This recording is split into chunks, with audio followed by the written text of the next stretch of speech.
நாமத்துக்கு ஸ்தோத்திரம் உண்டாவதாக. உங்கள் அனைவருக்கும் ஆண்டவராகிய இயேசு கிறிஸ்துவின் நாமத்தினாலே என்னுடைய ஸ்தோத்திரங்களை தெரிவித்துக் கொள்கிறேன்.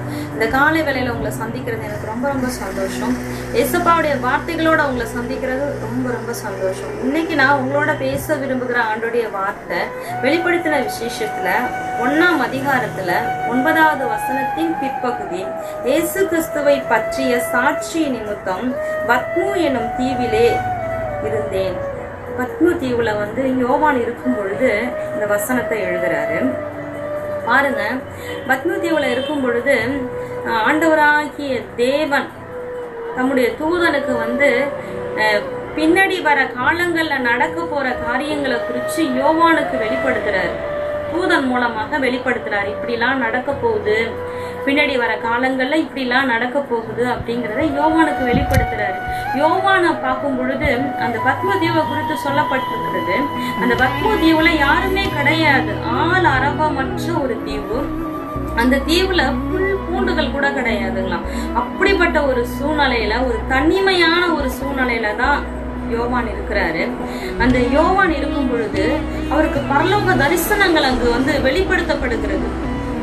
பரலோக தரிசனங்கள் அங்கு அவருக்கு என்னென்னலாம் நடக்க போகுது, பரலோகத்துல பின்னாடி வர்ற காலங்கள்ல என்னென்ன நடக்க போகுது அப்படிங்கறத பரலோக தரிசனங்கள் யோவானுக்கு வெளிப்படுத்தப்படுகிறது. ஊழியக்காரனாகிய ஜான் பனியனுக்கு மோட்ச பயணங்கிற அந்த காரியத்தை அவரு ஜெயில இருக்கும் பொழுதுதான் தேவன் வெளிப்படுத்துறாரு. அதே காரியம் தான் இங்கேயும் நடக்கிறது.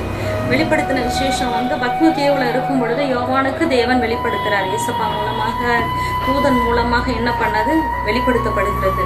வெளிப்படுத்தப்பட்ட அந்த காரியங்களை குறிச்சு பார்க்கும் பொழுது 7 சபைகளை குறிச்சு என்னென்ன நடக்க போகுது அப்படிங்கிறது யோவானுக்கு வெளிப்படுத்தப்படுகிறது. 7 சபைகள்.